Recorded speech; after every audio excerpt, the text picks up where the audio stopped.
Thank you for joining me today, Rick. I appreciate you making time because I suppose, as I was saying before, I need your help in a sense. You're a philosopher, you've published books on free will and meditation, many papers, you did your thesis on it, and there's a big popular movement at the moment of free will skepticism. And this guy, Robert Sapolsky, who has been doing interviews every 10 minutes, apparently, in every major news outlet and kind of steamrolling people, I suppose, with a very incredibly simplistic argument that I tried to distill, which seems to be just that things happen before and that's what happens now. I don't know. So I wondered, maybe to start off with, what's your take on Sapolsky's argument? What do you think of it? Well, I confess that I actually quoted him in my dissertation. I don't remember. I have to go back and look it up. But I remember thinking, this was, when did I finish that? In 2005. So this is a while back. So I don't remember exactly. But I remember there was some arguments that he made that I, you know, I appealed to some of his research to justify belief in free will back then. So, and this turn of events with him now, I'm a little surprised. Yeah, it's difficult to distill his argument. I forget how many hours I did the audio book version of whatever that book is called, Determined something or other, the science of living without free will. Uh, right off the bat, this way of just defining, your title tells you something. He's presupposing that science supports that we don't have free will. That's number one. And so he's just going to tell us how to live without it. That seems a little premature to me. Um, you know, People who specialize in free will are still debating this matter. He's a biologist, he's not a philosopher. It's okay, some scientists can be quite gifted as philosophers naturally. But yeah, he throws in the kitchen sink about science and kind of there's an ellipsis there in his argument. I don't know what it is, but scientific determinism premise, therefore no free will. Um, and then he also has like maybe a footnote about, well, even indeterminism. So he's done a lot of the reading. He references a lot of the you know key players in the area, but he'll go on and on for hours about you know like neurons firing and all this kind of thing, and it's as if because there is so much deterministic mechanistic explanation that's so successful in the sciences, that seems to be his premise. Therefore, there's no free will. Um, it's a simplistic view. There's a lot missing in there. And whenever he gets close to filling in an ellipsis, it doesn't work. Like one of the things, if you try to say, what's the premise, what's the strongest premise that leads to this conclusion for him, he's got some kind of idea that if you had a single neuron that wasn't determined, then you could have free will. I remember him making that argument at one point, and like, what does that even mean? And then he also argues that indeterminism won't get you anywhere. I can't make heads or tails out of his argument. Um, I mean, another way of putting it maybe would be this: he simply presupposes a kind of reductionism and physicalism. Everything is physical. Anything that exists reduces to what's physical. Everything that's physical is deterministic.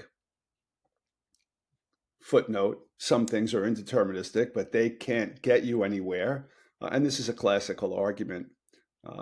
Pereboom and Caruso and others, even Ted Honderich, I think, years ago, made the argument that if there is genuine metaphysical indeterminacy at the quantum level, it's so infinitesimally small that it would cancel out before it ever arose to the level of a neuron. And that to me is also kind of premature empirically. We don't have the empirical evidence for that.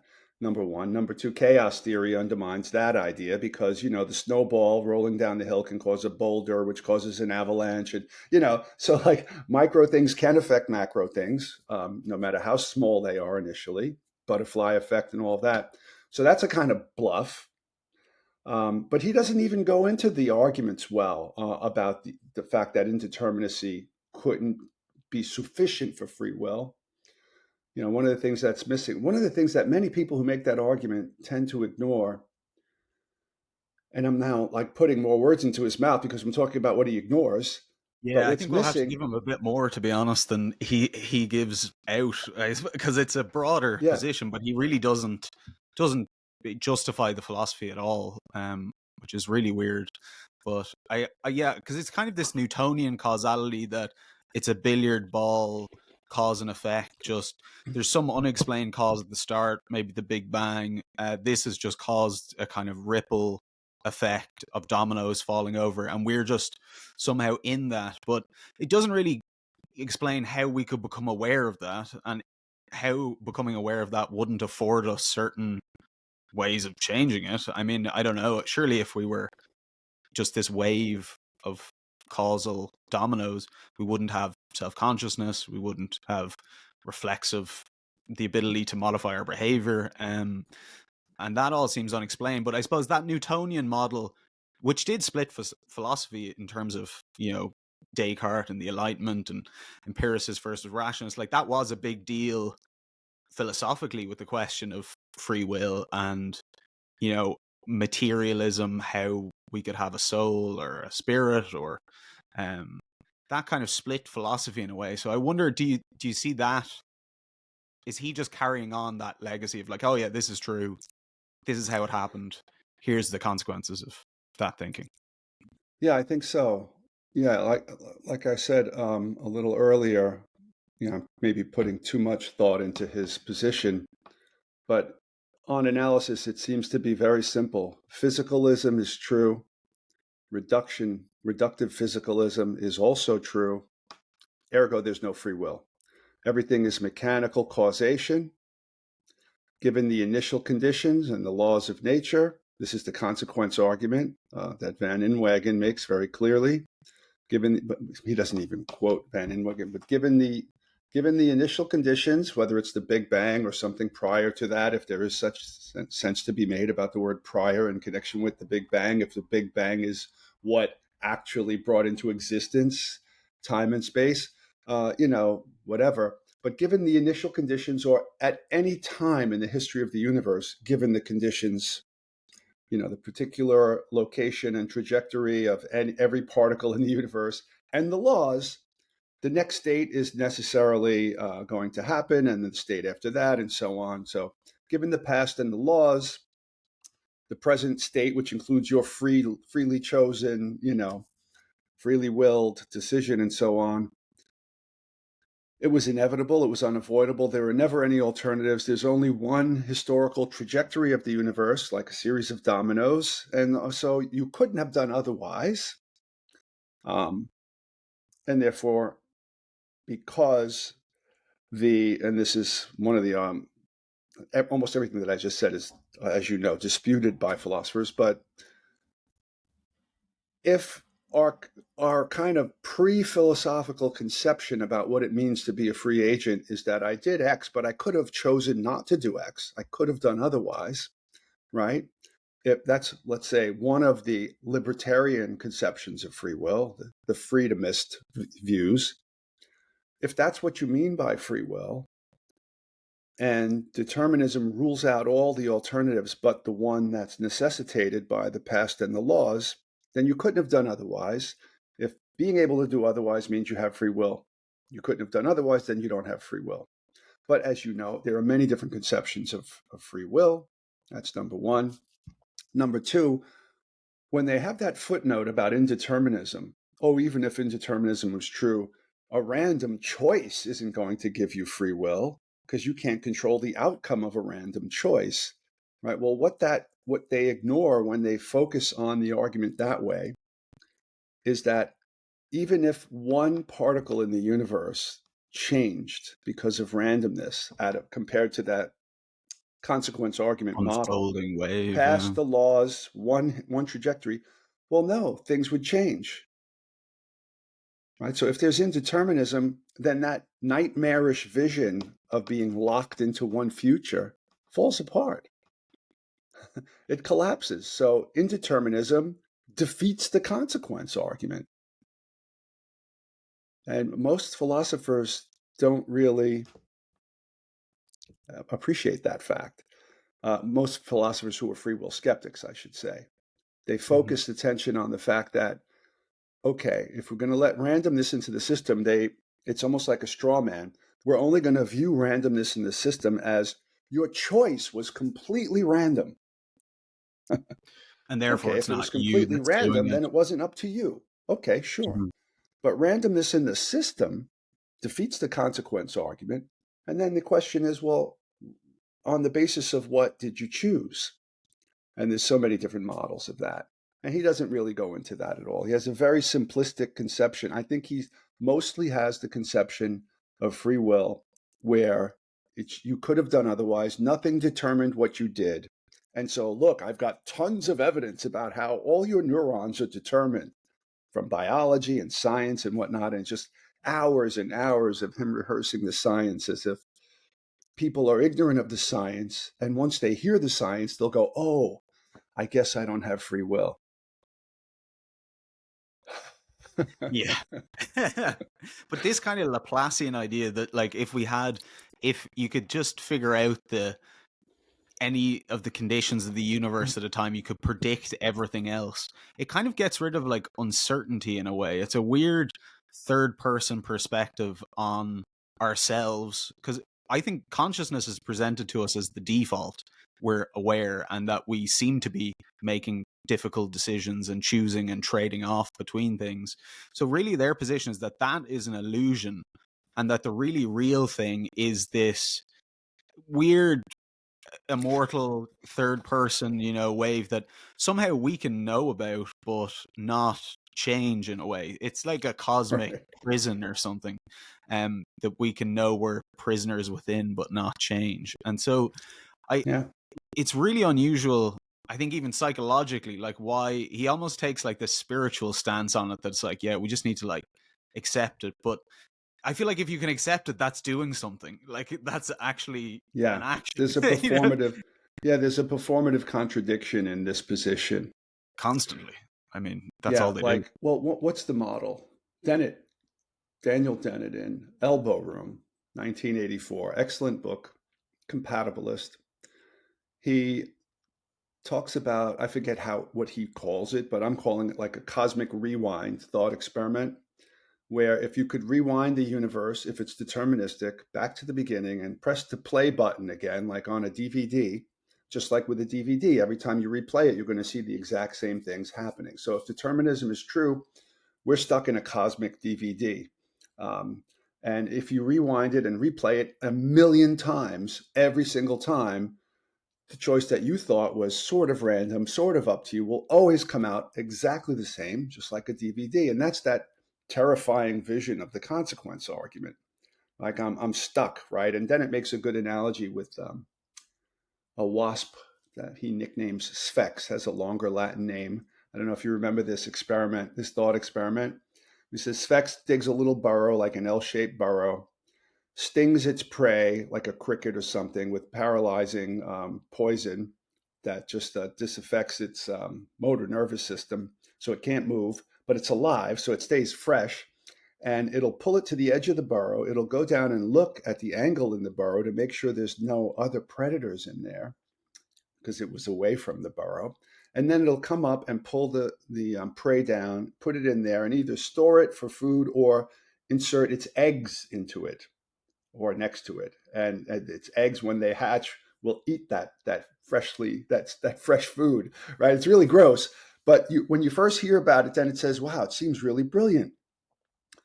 And then he says, but scientists, when Sphex goes down, they'll move that prey over 1 inch or 2 inches. And so when Sphex comes up, it'll see that it was moved. It'll go get it and pull it back. Now it had its back to the burrow, so it'll intelligently again go and check, because while it had its back, maybe it was being set up by some other kind of predator, right? And you go, wow, that's really super smart. But if you keep moving the bug 1,000 times in a row, the prey, Sphex will just pull it back, go check, pull it back, go check, pull it back. And now you go, oh, Sphex is stuck in an algorithm. It has very simple stimulus response, it's programming, and then it says, when you look at the cosmic rewind thought experiment, you realizing that you're like Sphex, only you've got some more programming. You've got more stimulus response programming. And that's this terrifying vision, right? That we're robotic, we're mechanical, we have no control. It's going to be one way, and that's it.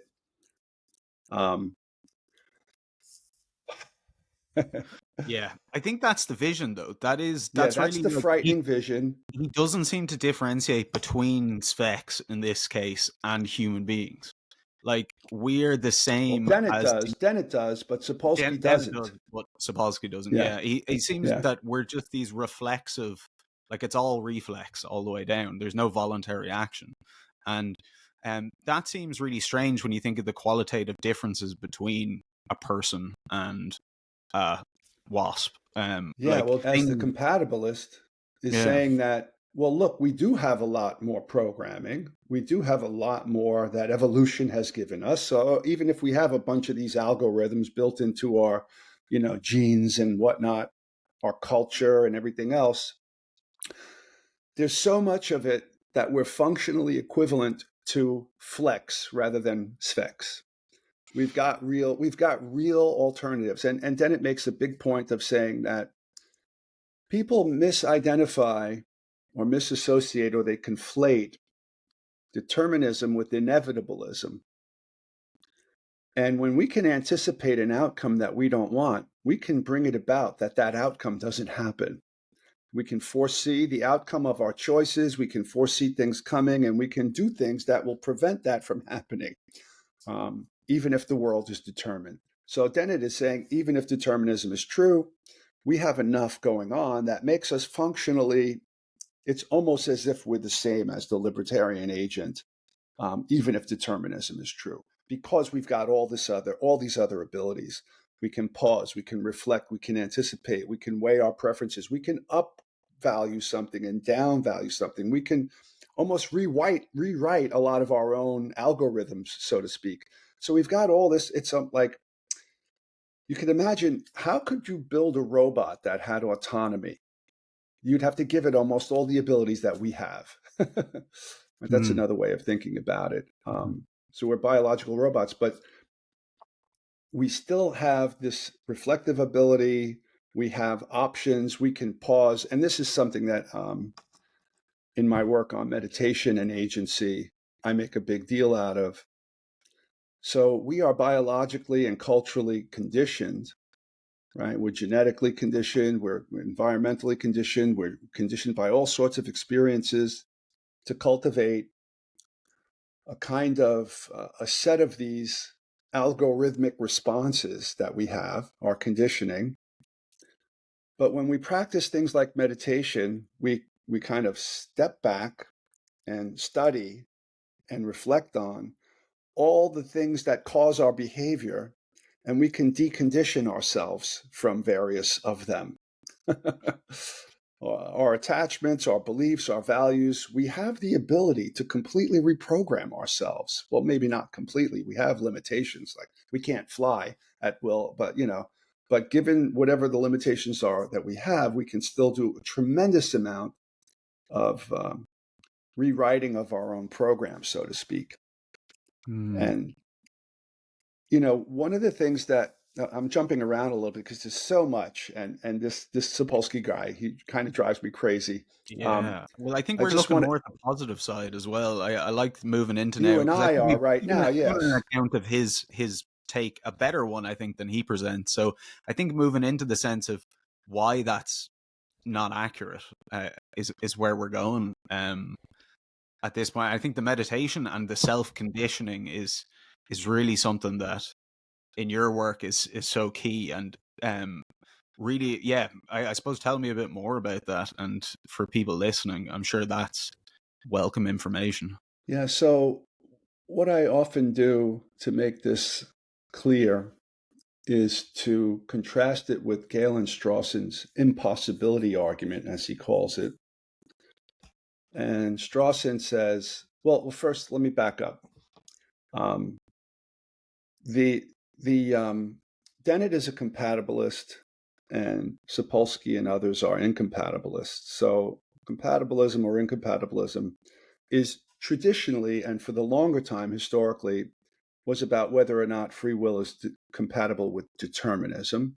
But then with the quantum revolution, people, defenders of free will, started thinking, oh, good, death to the consequence argument if there's indeterminism. And then the free will skeptics came back and said, well, no, because if your choice is random, it's not up to you. The outcome is beyond your control. You can't say you're the author of it. So that's not going to help you.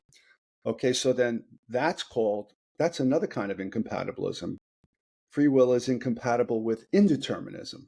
And then some philosophers like Dirk Pereboom and Greg Caruso combine those two, right? There's two kinds of incompatibilism. It's incompatible with determinism. It's incompatible with indeterminism. We call that hard incompatibilism, right? So, and the argument is very simple. If determinism is true, there are no alternatives. Alternatives are required for free will. Therefore, there's no free will. If indeterminism is true, it's totally random. You can't control the outcome of a random process. Therefore, there's no free will. Thus, either way, whether determinism or indeterminism is true, you have no free will. And that's the hard incompatibilist argument. I call that the optimist's dilemma, because the optimist about free will is someone who believes in free will. This is the dilemma that, the critic poses. I flip that argument and I say, well, you know what? There are entailments in both of them that are being ignored. Just like I said, focusing on just one neuron, not being determined. You kind of you're framing the salience of what seems to matter in a misrepresentative way. You're ignoring important alternatives. So I flip that and I come up with the pessimist dilemma, and it goes something like this. I flip the entailments. So if determinism is true, then, if indeterminism means that it can't be up to you, then determinism means that it can be up to you, right? I have no control over the outcome if it's random. That means if it's not random, theoretically, it's possible that I could control it. If that doesn't make sense, then the original argument doesn't make sense.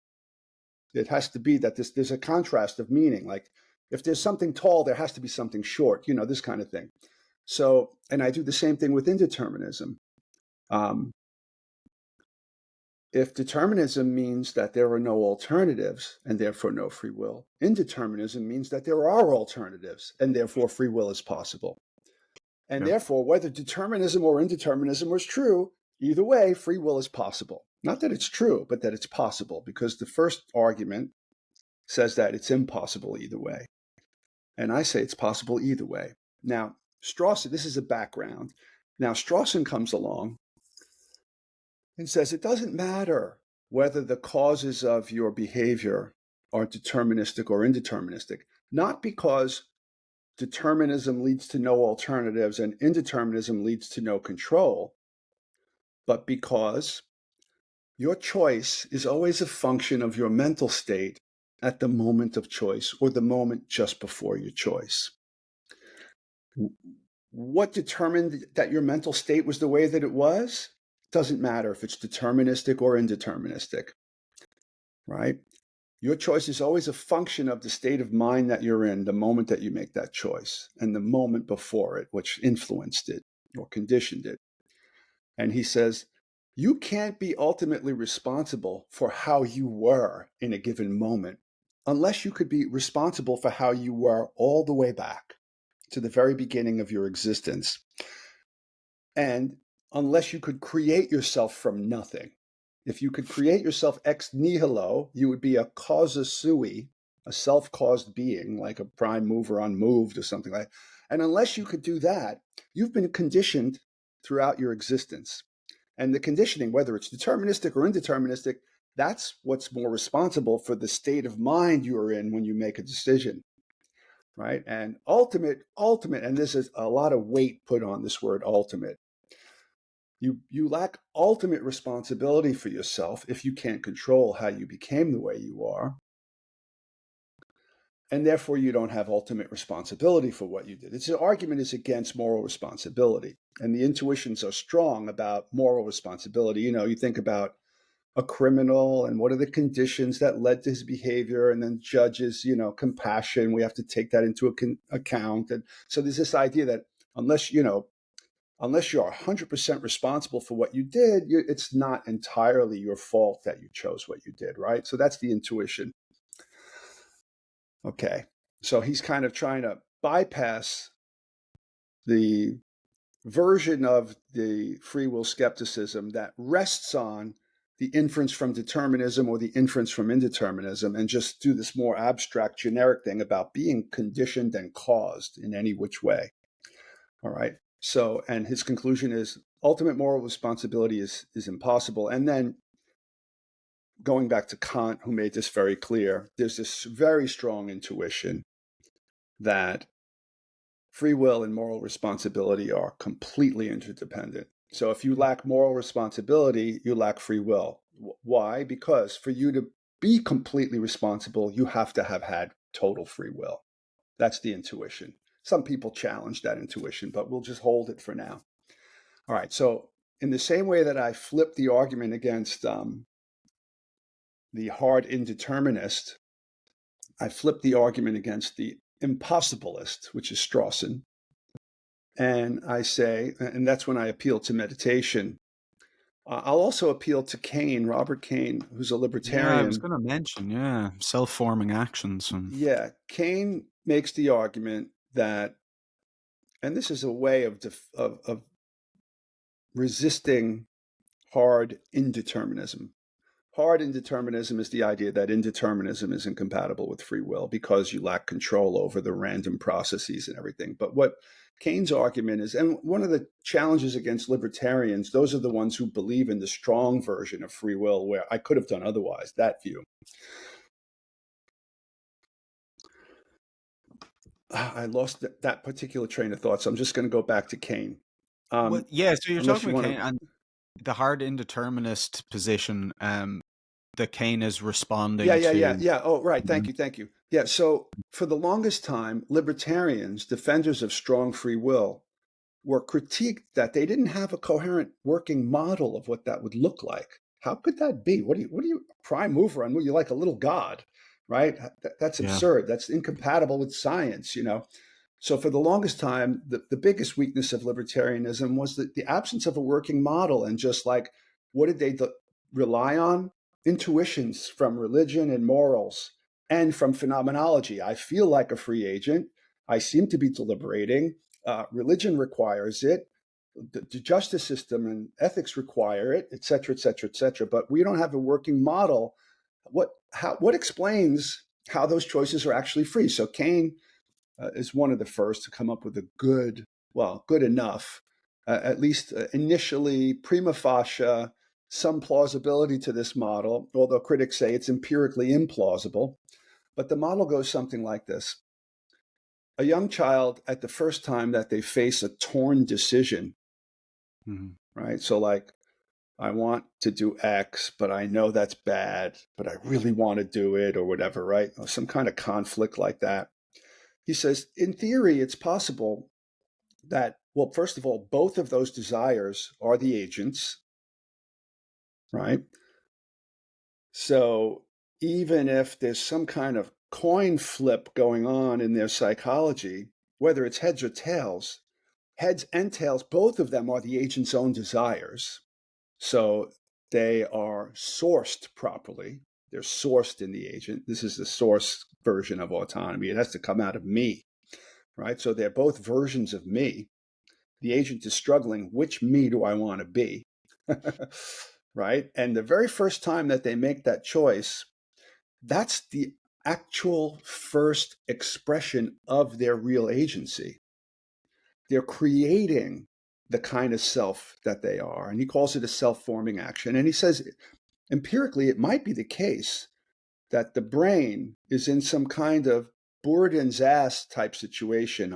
For people listening, Bourdain's ass thought experiment says that like a donkey who was thirsty and hungry and was equally poised between water and hay, if it didn't have some kind of coin flipping function in its head, it would starve and die of thirst because it would be immobilized in between the two things, right? So when we're stuck and we have to pick a random choice, so there's a good place where randomness might help you, right? There's a spot where randomness is not a bad thing. It's a feature, not a bug. If you have a randomness generating function in your psyche, good for you. You won't be Bourdain's ass, right? So Kane taps into that idea too.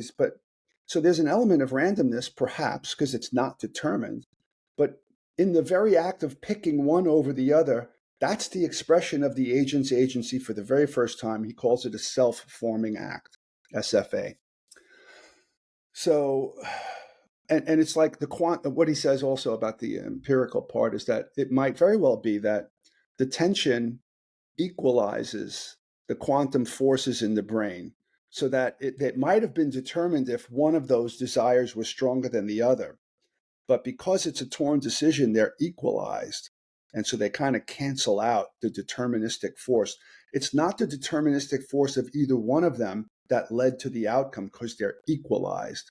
So it's a kind of quantum indeterminacy in the brain, and the agent is creating itself in the act of collapsing that wave function kind of thing between those two options, right? Self-forming action. Now, I say, leave the empirical and the metaphysical aspects of that aside for the purpose of my argument. But you could take that or leave it, include it, leave it aside. I like to make reference to it for the following reason. So we certainly engage in some kind of self-forming actions throughout our lives. And whether or not only the first one matters or every single one of them matters, right? These are kind of empirical and metaphysical questions that are complex. But what I say is, when you practice meditation, you are looking at your own conditioning, your attachment to your desires and your values, your beliefs, your goals, your self-images, and all that stuff. And you're able to step back, see the attachment, and choose to detach. Okay, those choices are made within a context of beliefs and values and desires also, but they're more reflective.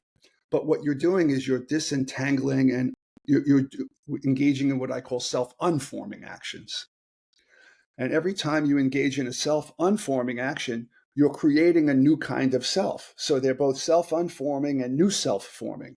And we engage in this sort of thing intentionally when we have a serious meditation practice. But many of us engage in those kinds of decisions when we change and transform ourselves throughout our lives through any kind of activity, right? So, and it doesn't seem to matter whether determinism or indeterminism is the case. Right? In the same way that Strawson says it doesn't matter, right? Because your conditioning is causing it. Well, it doesn't matter if your conditioning was deterministically or indeterministically generated. It doesn't matter equally if your unconditioning was deterministically or indeterministically generated. You're still deconditioning and unconditioning. So that's the kind of argument that I make. And because hard determinism is the view that determinism and free will are incompatible. Soft determinism, like Dennett, is like, no, determinism is true, but it's still compatible with free will. Hard indeterminism is the view like Pereboom and Caruso and others that says if indeterminism is true because of randomness, you don't have free will. But soft indeterminism is libertarians like Kane who think even if indeterminism is true, you could have free will. So when you unite the two incompatibilisms, that's called hard incompatibilism, right? It's just the hard is the stronger, scientifically minded, the hard sciences. That word does a lot of work. Psychologically, I want to be someone who's not afraid to face the truth, so I'll go hard, I guess I'm a softie on some level because I unite soft determinism and soft indeterminism. And I form soft compatibilism. That's just the name of my view. That free will or agency is compatible with determinism or indeterminism. It's compatible with conditioning, deconditioning. It's compatible even with manipulation, with all sorts of things, in theory. So the manipulation argument, also from Dirk Pereboom, is also called the four-case argument. I think sometimes it's called the mind argument because it occurred in the journal Mind and got a lot of... Are There's you something familiar with there, that Rick, one? yeah, with the because that is tying into something which I'm thinking, which is this kind of model of a dialogical self. The libertarian free will seems to have this kind of monadic self that's just like a homunculus that's deciding from above. That's super hard to explain and just doesn't really hold up. But if you have a model of a more dialogical self where we have these competing desires, I'm thinking almost of like Plato's tripartite model of the person, which is that you have like a human, you have this short-term salience monster, and then you have this social lion, and that they're all trading off with each other. They have different goals, they have different motivations, and it's through the balancing of these goals and motivations that we actually shape our actions and what we're doing. There's that inner competition of motivations, which is really an outer one, I suppose, to have an optimal grip on a changing environment. Um, Creates the impetus for us to make these trade-offs. I mean, because the Sapolsky thing as well, it's like if we could just reflexively do the right thing every time, that would be great. Like if we were just, perfectly like meeting all of our needs and everybody else's needs, and it was the best society ever, and we didn't have to do anything, that would be ideal, really, for us. Like, but it doesn't seem to work like that within us or with other people. So I wonder what you think about the dialogical self and the kind of motivational and emotional competition that goes on inside of us being important for agency. Well, that seems to be a kind of empirical fact, right? That we are complex beings, that we have all these different dimensions of ourselves. There's no doubt about it. Yeah, Plato was brilliant in that regard.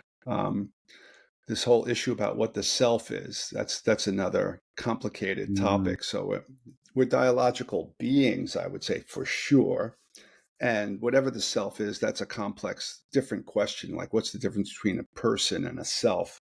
Self is some kind Yep. of aspect of the person, which is connected with its own identity and its agency and all that. But regardless of the metaphysics, I think you're onto something, and it seems it rings true for me.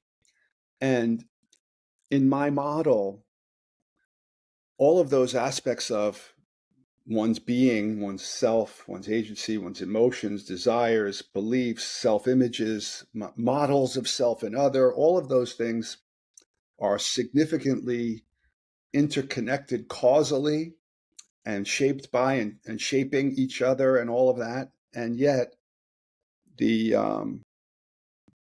model for deconditioning that I associate with uh, like let's say the most effective level is this ability to step outside of and look at all of that Mm. and tinker with it and see how it works and what parts of you are in harmony, out of harmony, competing with each other, self-defeating, or what processes are, there are opponent processes, there's things that are, feedback loops that become negative, that become positive, or what does John Vervaeke call them? Reciprocal opening versus reciprocal narrowing. And so, yeah, like we're multiply complex beings. And to me, and I think this is true in Buddhism, even though ironically, a largely popular narrative in Buddhism is that there is no self. Well, I think maybe if you say there's no homunculus monad self, right? If that's what the Buddhists mean, then that makes a lot more sense than saying that the collection of these processes and this dynamic autopoietic system Yep. lacks any kind of integrity or agency. That's a mistake. And I don't, I think that if Buddhism is saying that, then, well, on some level, that system is not owned by a monad, okay. But that doesn't mean that the system itself doesn't have all these kind of abilities that we associate with agency. Mm. I don't know if I'm answering your question No, or. and because autopoiesis as well, it seems to be so central. Because like a lot of the research I'm doing on attention involves attention as selection for action. Like, so it's like the selectivity of attention is involved in the trade-offs between, and I've heard Vervaeke say before that he identifies the self with wise attention. With, and what we're talking about, meditation, mindfulness, this capacity to pay attention to how you're paying attention and to use Yeah, that to change your patterns of attention, affording you essentially agency. Um, and so I think the attention thing, Buddhism is a great example, obviously, because mindfulness is so important to it. And I think Stoicism too. Stoicism as well, yeah, pro Yeah, Soc, pro Chiron, this kind of, again, yeah, attending to your attention and how you're framing situations as the kind of foundation of building agency, which, and I have no problem with that, like that agency is something that can be developed. Like we might not have default as much agency as we could, like, right, right. you know, we can live very low agency lives, but then by engaging with it, we can make it better. And Sapolsky again doesn't seem to, recognize any of that. But does that land with you in terms of like we can enhance our agency? It, Absolutely. Yeah, okay. look, this is the, I suppose, the kernel of my argument in my work on Buddhism and free will, or meditation and free will, is that when you practice meditation, one of the two basic skills that you're practicing are one-pointedness and open monitoring. And one-pointedness is focusing on any subset within the total field of your awareness, like your breath, a sound, whatever, doesn't matter. You bring your mind to a target. This is a primary object that you choose to focus on. Your mind wanders. You notice that it's wandered, and you return it to the target. And every time that that happens, this is a rep, a meditation rep, like a Mm, weightlifting rep. You're okay. building the ability to do selective focus, like what you said, the selective attentional focus. It's an exercise. It's very simple. And the other one, and there are different ways within like meditative traditions to describe these two things. So make a nod in the direction of that. I'll say a little bit more about it and then kind of set it aside because I don't think anything I'm saying hinges on those disputes about how to understand these two things. The other one, open monitoring, is when you are just attending to the entire field of awareness and noticing whatever's popping in and out of your attention, your salience landscape or whatever. And you're noticing also maybe things that are in the background behind your salience landscape and that are emerging into it and whatnot. So you're kind of taking a global thing. And what I like to say about the two of them is that in a way, they're two aspects or modes of the same attentional skill looked at from a larger perspective. So if you just use a metaphor of like a dartboard with the circles, right? The bullseye is the little dot in the center. One pointedness is focusing there, and your mind wanders out to another circle, and you notice it and you bring it back in. And those circles represent all the different aspects of the self that we were talking about, the lion and whatnot, whatever, right? The larger one, the outer circle, on some level, open monitoring is looking at the whole dartboard, all the levels, and wherever anything is happening, anything that's appearing or disappearing.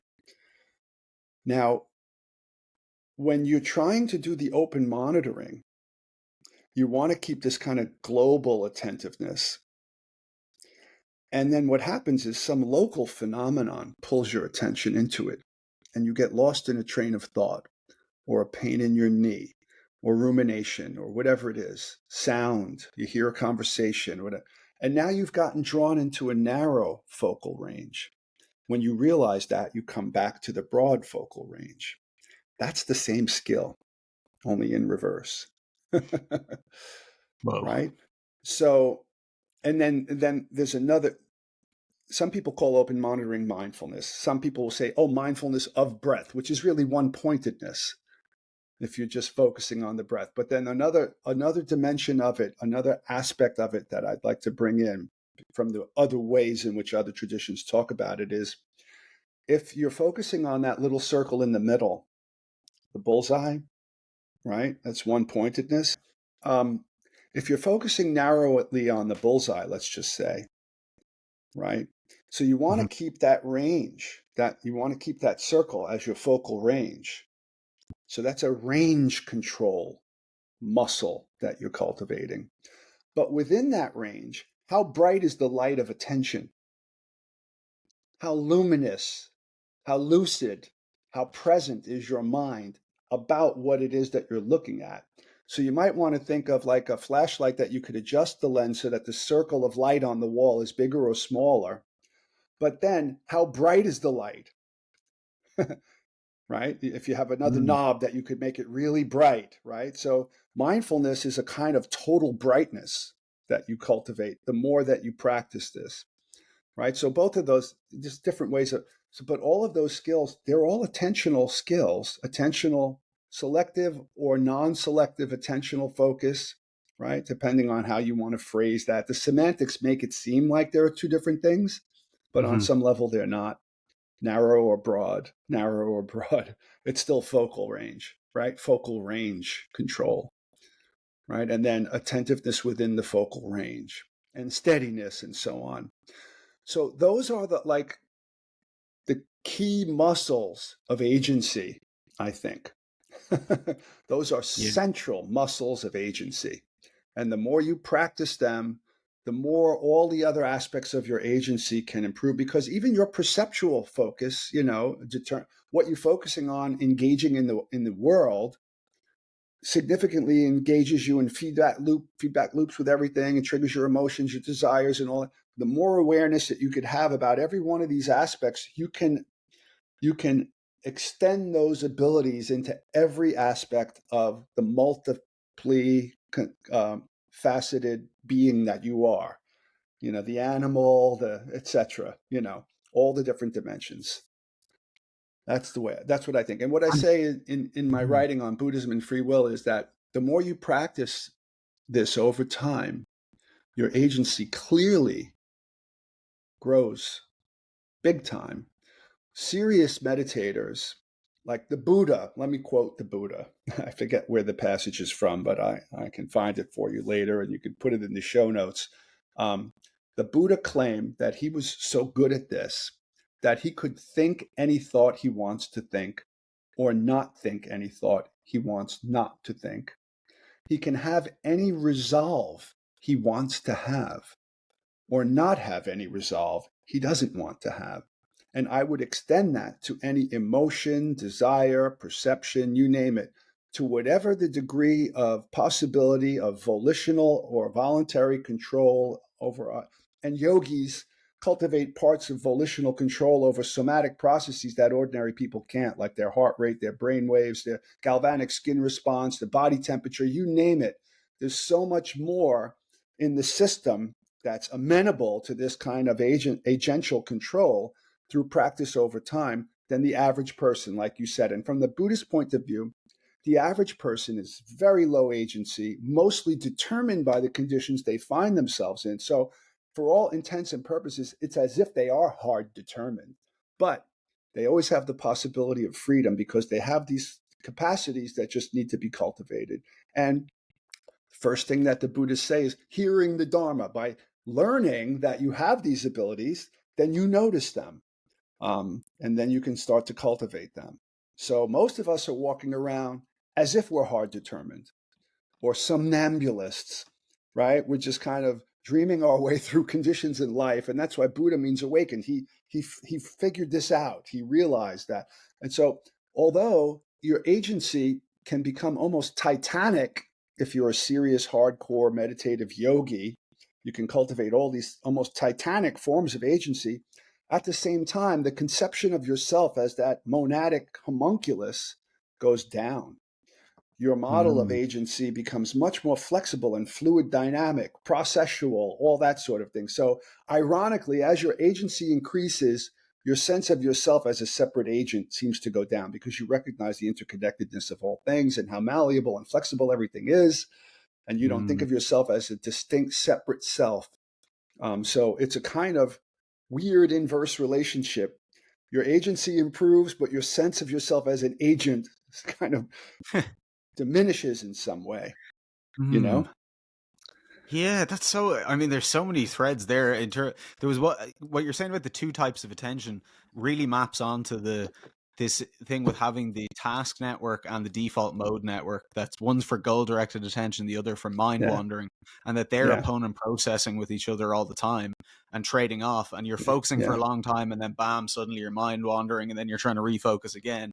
And Ian McGilchrist actually maps those onto the left and right hemisphere of the yeah. brain. That was what drove the evolutionary or the evolution of the two hemispheres. I He says heard. he describes it as the problem that a bird has when it's foraging for berries, but also having to simultaneously look out for predators. So in one sense, it's a bad case of patting your head and rubbing your tummy because you're trying to focus very much on this narrow pursuit, but also at the same time, there's loads of other factors that you need to be aware of.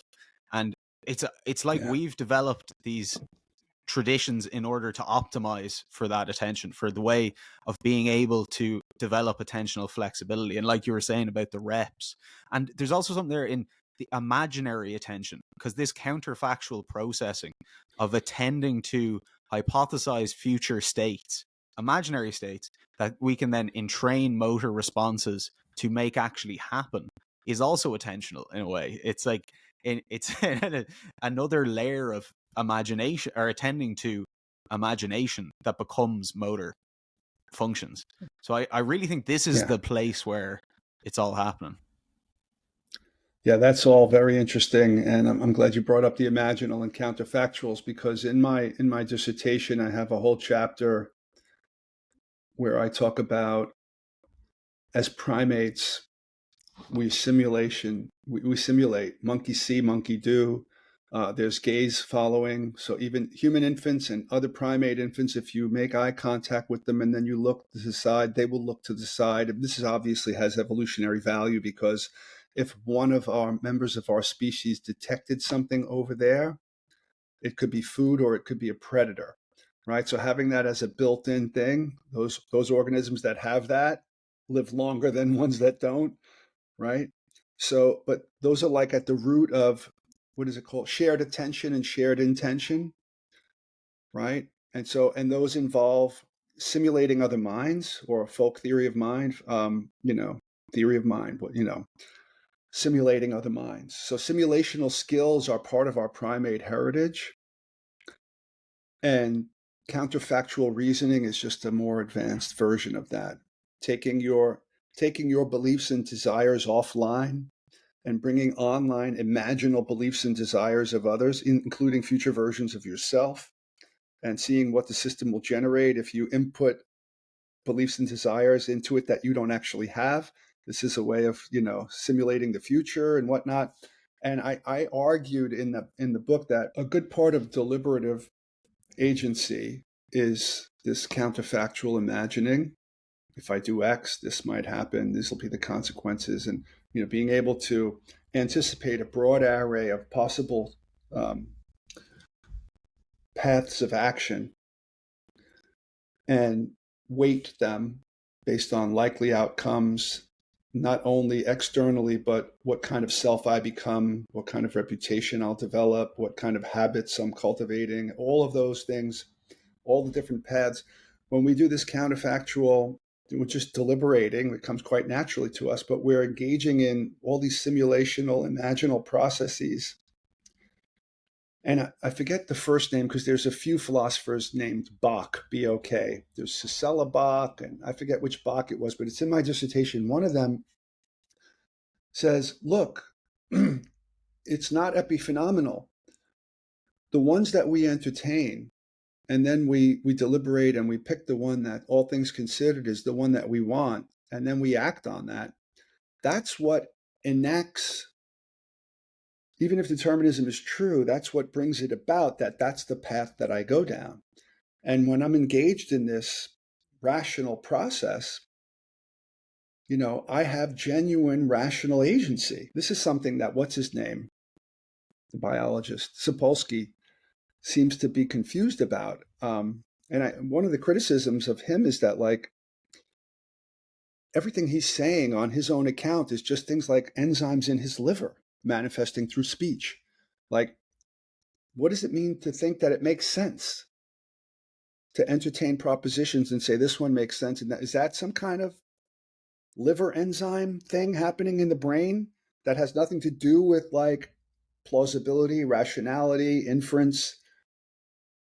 Like, what is the book supposed to be doing? If it's true, it's kind of self-refuting. Well, it's also, yeah, because when you're reading the book, you're simulating it in your mind in a way. Like, it really is, like, we're using that ability to understand the words that he's written, which kind of undermines it. But that counterfactual thing, because I think that really maps on to the ADHD literature, which is really interesting, because ADHD obviously is a deficiency of agency in a sense that you can't do that focused attention. You're getting caught up in whatever is going on. And guy Russell Barkley, who's one of the main basically people on ADHD, argues that it's an inability to inhibit just to inhibit behavior, which we learn like internal thought as inhibiting external speech. So when we learn to inhibit motor routines, we can simulate it counterfactually. It happens in our mind. You don't have to literally do it when it pops into your head. And this affords us that ability to simulate certain pathways, certain abstract goals, run through them, and not actually have to do them ourselves so we don't die. So it's like that inhibiting of Yeah. behavior creates the simulation in the mind that we can then leverage to choose appropriate behaviors. Yeah. One of the things that I focused on in my dissertation was this causality. I didn't call it inhibition. I called it the ability to take these processes or sub-processes offline or put them online. So, when you fall asleep, your brainwaves slow down, and something in the physiology triggers the shutting down of the motor system, so that when you're dreaming that you're running, your legs aren't kicking in your bed, right?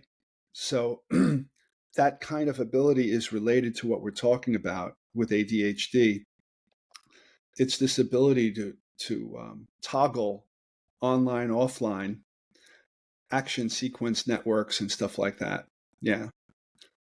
And just like almost everything else I was talking about, those are some of any attention that you pay to how your systems are working will afford you some agency over it. Yeah, and attentional deficit is totally related to, it's even in the name, deficiency, right? So it's a weakness or a lower level of agency over these attentional skills. And I think, I don't know empirically, that I know you're doing research on it, so you could tell me, but I think meditative practices would, at least theoretically, be good medicine for people with ADHD. I've had people come to me over the years with ADHD, and I've prescribed and led certain meditative practices for them, and it seems to be helping them. But I haven't done any real scientific research on that topic. Well, I don't know, but I assume that it would, to be honest, if you could get, I suppose, if they can engage in it in the first place. But interestingly, Yeah, Barclay prescribes writing. So he gets them to write down. So you externalize all of your goals basically by writing them down to keep yourself accountable, to coordinate your behavior across time. Because time is the other key thing here, that they seem to think that we're stuck in this cause and effect kind of loop of time in Sapolsky, like that it's just this wave. So the ability that's lacking in ADHD is to organize yourself across time, because to consider future obligations, to plan for them, to be able to yeah. actually implement them when they Prudential. have to. Yeah. Prudential. Yeah. Prudential reasoning is prioritizing what's what's more important to do now and what's worth postponing till later, right? There's a weakness in that category, right? It's like everything's simultaneously grabbing attention. Yeah, and I think that's what agency, a huge part of agency is longitudinal agency. Like it's that stuff that, that's why we celebrate somebody that comes from nothing and does something really amazing and, achieves this absurd goal. And we go, wow, that's unbelievable. Like you were so against the odds here and you managed to somehow get to Right. this place. Yeah. And And time is part of the odds there. Yeah. How quickly exactly. something Yeah. can be done. Yeah. Well, I think we've gone over time here, Rick, but I feel Oh. much more. I feel okay now. Maybe I can go back to the Sapolsky interviews and I won't get too upset because he's just flat out wrong. Yeah. Yeah. I hope to argue with him in person one day or on Zoom. I'll send a few emails. Let's make it happen. I would Well, pay good money to see that. well, what's his name? Kurt Chaimungal, Theories of Everything. He's had him on, and he invited me to come on with Greg Caruso and debate free will. And I said to him, "Well, I'll be happy to do that. Greg and I are friends. In fact, we both got our dissertations around the same time. We both had the same advisor at the CUNY Grad Center. I was writing for free will. He was writing against it. And we had a free will circle that we used to meet every week and read chapters on free will and debate them with other professors would come and other students. It was a lot of fun. But I told Kurt, I'd like to also debate Sapolsky if you could set that up. And he said, I'm working on it. Oh well, I'm praying that happens, Rick, because that would be that would set things in order. But thank you very much for coming on. And where can people find you if they're interested in more of your work? Where's the best place for them to look? Yeah, my name, rickrepetti.com. That's my website. Yeah. Let's see. Let me say a couple of more things. So I recently finished the first part of a philosophy of meditation series that I co-hosted with John Vervaeke. We had 7 episodes. There's only one more, I think, that's about to be published with Mark Miller. But after that, I'm going to continue the series on my own. Occasionally, John will come if there's a guest that he wants to participate with. And Mark Miller and John and I decided in our last episode on that series, Mark wants to do a series with me also on his research. And he invited John, and John said he'd love to be a part of it. So that's another series coming out. Also at appa.edu, which is the American Philosophical Practitioners Association, appa.edu. This stuff of mine, I'm teaching a course there that's going to be starting in a few weeks on, well, we have two new things going on there. Well, 3 new things going on there. One is an academy, which is just for ordinary folks, for philosophy for everyday life. That's new. And I'll be teaching a course in that on Indian philosophy for wisdom in everyday life, starting sometime in March. There's also an APA Institute, which is for professionals, anybody who's got a professional degree. So those are kind of a higher level kind of content in those courses. Some of the courses are cross-listed. Right now, Pierre Grimes, one of the founders of Philosophical Midwifery, is doing a course. The first session just happened already at the APA Institute and the Academy. But also another new thing is that we're doing an APA book club where once a month I'll be interviewing anybody in the philosophical practice space who has a book. Oh, yeah, I forgot to mention that. Friday mornings, 9 a.m. Eastern Standard Time every week since April, I've been running a weekly meditation followed by a Q&A. Those are accessible only to people who are patron supporters of John Vervaeke's Patreon, Vervaeke Foundation thing at a low level of support. But there's also Monday through Thursday, 9 a.m. Eastern, these half-hour drop-ins called SEOP, Starter Ecology of Practices. John Vervaeke is always advocating that we need an ecology of practices. So Monday through Thursday, there's different practices. Every Monday, it's authentic relating. Every Tuesday, it's journaling. Every Wednesday, it's some kind of mindfulness thing. And every Thursday, it's some kind of embodiment practice. And I will, there's a handful of us that are alternating doing them and taking turns. So, and those are open to the general public. You don't have to be a patron supporter. If you don't have an ecology of practices, it's a good way to kind of jumpstart one. Easy access to cultivating some kind of rounded set of practices. And the website for that is awaken to meaning, oneword.com. Yeah. So those are nice. And yeah, it doesn't say on the calendar who's teaching what, so you never know which one of us you're going to get, but that's another place where you might meet me. Fantastic. We'll include that one as well, Rick. awakentomeaning.com. Definitely check it out. Thanks again for your time, Rick. Thank you. It was great.